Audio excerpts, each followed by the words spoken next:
नमस्कार मित्रों, sociology with Dhruv Dikshit channel में मैं ध्रुवकांत दीक्षित आज आपके साथ चर्चा कर रहा हूँ विश्व नशा निरोधक दिवस की। जी हाँ, 26 जून को हर साल हम विश्व नशा निरोधक दिवस मनाते हैं। नशा का अगर अपन थोड़ा सा शब्द का हेर फेर करें तो नशा नाश, नशा में एक मात्रा अलग करा देने से स्पष्ट हो जाता है नशा अर्थात मात्रा का हेर फेर करने से नाश होता है। और ये सत्य है कि नशा नाश करता है। शारीरिक नुकसान होता है, मानसिक नुकसान होता है, आर्थिक नुकसान होता है, पारिवारिक नुकसान होता है और राष्ट्रीय सामाजिक नुकसान भी होता है। आज आप देखेंगे फुटपाथ पर रहने वाले बच्चे, रेलवे प्लेटफॉर्म पे घूमने वाले आवारा बच्चे, ये कहीं ना कहीं नशे के शिकार हैं। नशा वास्तव में मानव स्वभाव की मानव प्रवृत्ति है कि व्यक्ति कहीं ना कहीं किसी न किसी प्रकार का नशा अवश्य करता है। लिन स्मिथ कहते हैं, नशीले जिन पदार्थों से उत्तेजना बढ़ती है, जिन पदार्थों के सेवन से मन स्थिति परिवर्तित होती है, इन वस्तुओं का प्रयोग व्यक्ति सामान्य बनने के लिए करता है। समाजशास्त्री दृष्टि से आदत निर्माण, हैबिट फॉर्मेशन, इन पदार्थों की जो आदत निर्माण है, नशीले पदार्थों की आदत निर्माण या हैबिट फॉर्मेशन के लिए इन पदार्थों को ड्रग्स या द्रव्य शब्द का मादक द्रव्य अंग्रेजी में ड्रग्स कहा जाता है। ये पदार्थ वे मादक पदार्थ हैं, वे रसायन हैं जो व्यक्ति की मन स्थिति, स्नायुमंडल, शरीर के कार्य, अनुभव, जनता व चेतना को प्रत्यक्ष रूप से प्रभावित करते हैं, जो व्यक्ति के लिए तो हानिकारक हैं ही, साथ ही साथ उसके परिवार और उसके समाज के लिए भी हानिकारक है, क्योंकि इनका निरंतर प्रयोग जो है कहीं ना कहीं घातक होता है।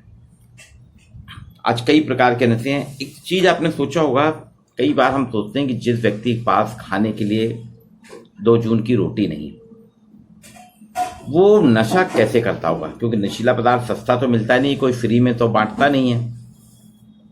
तो वास्तव में नशा खाली ड्रग, हेरोइन, चरस, गांजा, भांग ये नहीं है, इसके अलावा भी बहुत सी चीज हैं, जैसे वाइटनर, पेट्रोल, ग्रीस, ये सारे पदार्थ जो हैं, एक आयोडेक्स है, इन पदार्थों की स्मेल से भी नशा आता है। और कुछ लोग ये बहुत सस्ते खराब हो जाते हैं ना, तो दुकानदार इसको फेंक देते, कर देते, मिल जाता है, उसको ब्रेड में लगा के खाते हैं, सूंघते हैं।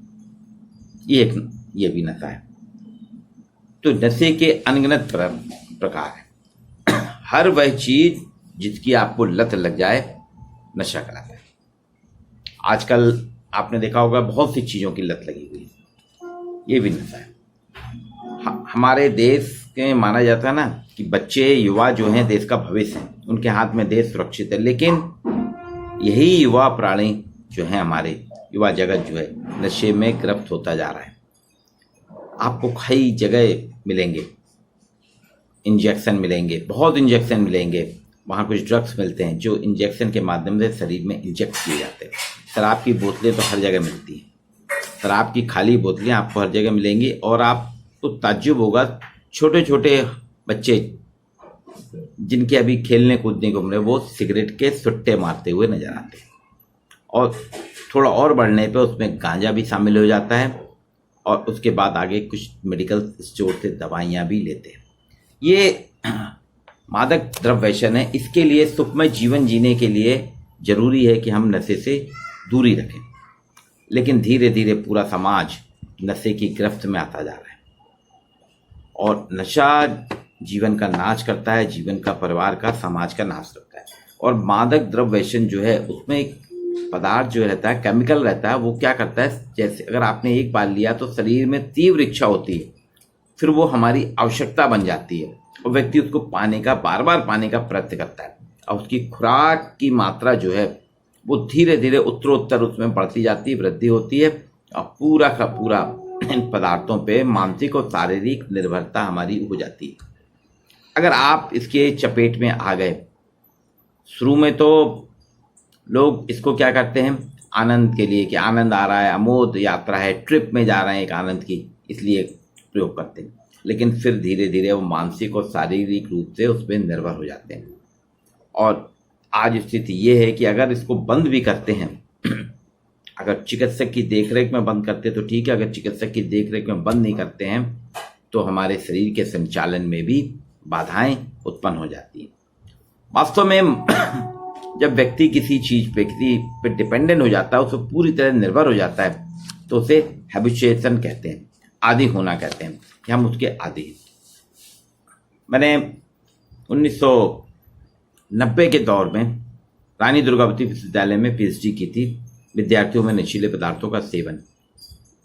उस वक्त जबलपुर शहर में उतना ज़्यादा था नहीं, लेकिन तब भी मेरे को रानी दुर्गावती विश्वविद्यालय और शिक्षण संस्थान और उससे संबंधित जो कॉलेजेस थे, मैंने 20 महाविद्यालयों का, उसमें इंजीनियरिंग कॉलेज भी था, मेडिकल भी था, पारंपरिक कॉलेज भी थे, बीएड एजुकेशन के भी कॉलेज थे, इनका जो अध्ययन किया था उसमें मेरे को 20% छात्र नशे में लिप्त मिले थे, जिसमें 11% छात्र थे और 9% छात्राएं थी।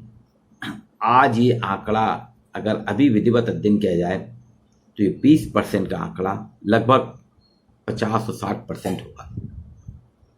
सड़क किनारे हमें बहुत से युवाओं के झुंड मिलते हैं जो नशे में लिप्त रहते हैं, सामूहिक रूप से नशा करते हैं, नशा जानते हैं, लेकिन फिर भी हम देख रहे हैं धीरे धीरे धीरे ये बढ़ता जा रहा है, ये पूरे समाज को खोखला कर रहा है। बहुत से इसके प्रकार हैं। शुरुआत तंबाकू से होती है, तंबाकू मल के खाई जाती है, पी जाती है सिगरेट के रूप में, फिर वो शराब, अफीम, चरस, गांजा, भांग, कोकीन, हेरोइन, एलएसडी, बहुत सी ब्राउन शुगर, ये सारी चीज़ें आपने देखा होगा कि इसके कारण अच्छे अच्छे प्लेयर्स ने अपना जीवन खराब कर लिया, फिल्म स्टार्स ने अपना जीवन खराब कर लिया, उद्योगपतियों ने अपना जीवन खराब कर लिया, और मेधावी छात्राओं ने तो अपना, विद्यार्थियों ने तो अपना सिद्धांत, अपना जीवन तो है इसमें दांव पे लगा दिया। मादक पदार्थों के पीछे बहुत से सिद्धांत हैं। स्टेफन पीले कहते हैं, थ्योरी ऑफ फियर के नाम से उन्होंने कहा, इस सिद्धांत के अनुसार व्यक्ति को आधुनिक जीवन की परिस्थितियों में भय और असुरक्षा की अनुभूतियां अधिक होती हैं। जो आधुनिक जीवन है उसमें व्यक्ति उन परिस्थितियों में डर, भय और असुरक्षा की अनुभूतियां अधिक होती हैं, जिनसे मुक्ति पाने के लिए वह इन पदार्थों का सेवन करता है। ये स्व का सिद्धांत है, थ्योरी ऑफ वीकेंड सेल्फ। आपके स्व का सिद्धांत है कि आप अपने सेल्फ से डरे हुए हैं, इसे भय का सिद्धांत, थ्योरी ऑफ फियर भी कहते हैं। ये स्टेफन पीले ने कहा था। एक व्यक्तित्व सिद्धांत है, इसके समर्थक हैं बेंचेन नाइट, रॉबर्ट फ्रीब्लेस। इनका कहना था कि मादक पदार्थों का सेवन व्यक्ति के व्यक्तित्व संबंधी कुछ विशिष्ट लक्षणों के कारण होता है। मनोवैज्ञानिक आवश्यकताओं की पूर्ति या मनोवैज्ञानिक दोषों को दूर करने के लिए व्यक्ति नशा करने लगता है। और फिर वो चेन कहते हैं कि उन्होंने न्यूयॉर्क का अध्ययन करके बताया था, जो व्यक्ति मादक पदार्थों का सेवन करते थे उनमें व्यक्तित्व संबंधी कई दोष थे, जैसे निष्क्रियता, निम्न आत्माभिमान, स्वनिर्देशन की सीमित क्षमता, अन्य लोगों में अविश्वास, कुंठा, तनाव, संघर्ष के समाधानों में असफलता, ये लक्षण थे। तो ये व्यक्तित्व सिद्धांत है। पर्सनालिटी थ्योरी भी मादक पदार्थों के सेवन के लिए एक जिम्मेदार है। एक सिद्धांत है डेविड मैकक्लेंडन का, शक्ति सिद्धांत, पावर थ्योरी। वो कहते हैं, उन्होंने इस सिद्धांत के माध्यम से बताया कि व्यक्ति अपनी समस्याओं के समाधान के लिए शक्ति की आवश्यकता, पावर की आवश्यकता, हर व्यक्ति चाहता है कि मेरी जो भी समस्याएं हैं उनका समाधान हो जाए, इसके लिए वो ताकत चाहता है, शक्ति चाहता है, पावर चाहता है। तो वह शराब या मादक द्रव्यों का उपयोग करता है। कभी कभी हल्के शराब के सेवन से व्यक्ति को लगता है कि अरे मेरे में बहुत सामाजिक शक्ति हो गई, तो वो फिर उसमें डूब जाता है और धीरे धीरे व्यक्तिगत रूप से शक्ति पाने के लिए नशा करने लगता है। कई बार आपने देखा हो ना, मजदूर वर्ग गड्ढा खोद रहे हैं, थोड़ी देर बैठते हैं, फिर बीड़ी निकालते हैं, 2 सुट्टे मारते हैं और फिर काम में लग जाते हैं, बोलते इससे हमारी थकान खत्म हो जाती है। ये है पावर थ्योरी। पावर के लिए, शक्ति के लिए भी लोग नशे का सेवन करने लगते हैं। ये अलग अलग सिद्धांत हैं। समाजशास्त्री सिद्धांत के आधार पर कहा गया है, सामाजिक परिस्थितियां और पर्यावरण एक व्यक्ति को मादक द्रव्य का व्यसनी बना देती है। मैंने जो अध्ययन किया था उसमें जो थ्योरी थी कि वास्तव में सामाजिक परिस्थितियां और पर्यावरण, छात्रों का अध्ययन जो था वो उत्सुकतावश करते हैं, लोगों में, अपने छात्र जगत में, अपने सहपाठियों के बीच में कुछ अलग देखने के लिए करते हैं। और दूसरा, वो इसमें जो आए हैं, इस लत का शिकार हुए हैं, वो सामाजिक परिस्थिति के बस, उनके परिवार में नशे का सेवन होता था, मित्र मंडी में सेवन होता था, उनकी संगत में आके उनकी देखा देखी वो करने लगे। अर्थात सामाजिक परिस्थितियां और हमारे चारों ओर का पर्यावरण जो है समाजशास्त्री दृष्टि से वो बताता है कि व्यक्ति नशे का शिकार होता है और नशे में सम्मिलित हो जाता है। विभिन्न संपर्क का सिद्धांत, अलग अलग प्रकार के लोगों के संपर्क होते हैं, सामाजिक सीख, तनाव, उपसंस्कृति, ये कुछ सिद्धांत है समाजशास्त्री दृष्टि से जो व्यक्ति को नशे की ओर आकर्षित करते हैं।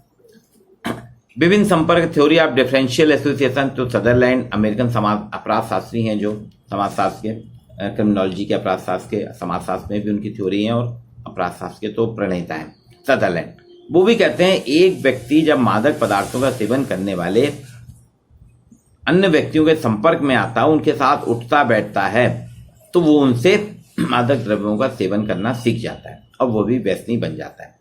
अर्थात मादक द्रव्य व्यसन एक सीखा हुआ व्यवहार है, एक सीखा हुआ व्यवहार है। ये सदरलैंड ने कहा, ये वो उसी के आधार पर कहा, छोटे और घन समूह पर ये बात विशेष रूप से लागू होती है।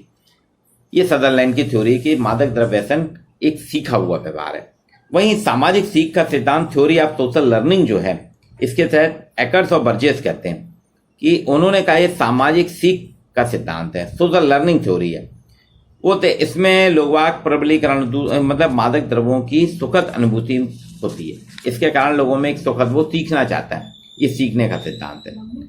ये अलग अलग सिद्धांत हैं, पर हम देखते हैं कि कहीं भी नशा जो है आपको फायदा नहीं करता बल्कि आपको नुकसान करता है, सामाजिक रूप से, आर्थिक रूप से, चारित्रिक रूप से, पारिवारिक रूप से, बौद्धिक रूप से। ऐसे कोई भी आयाम नहीं है जहां नशे से आपको फायदा होता हो।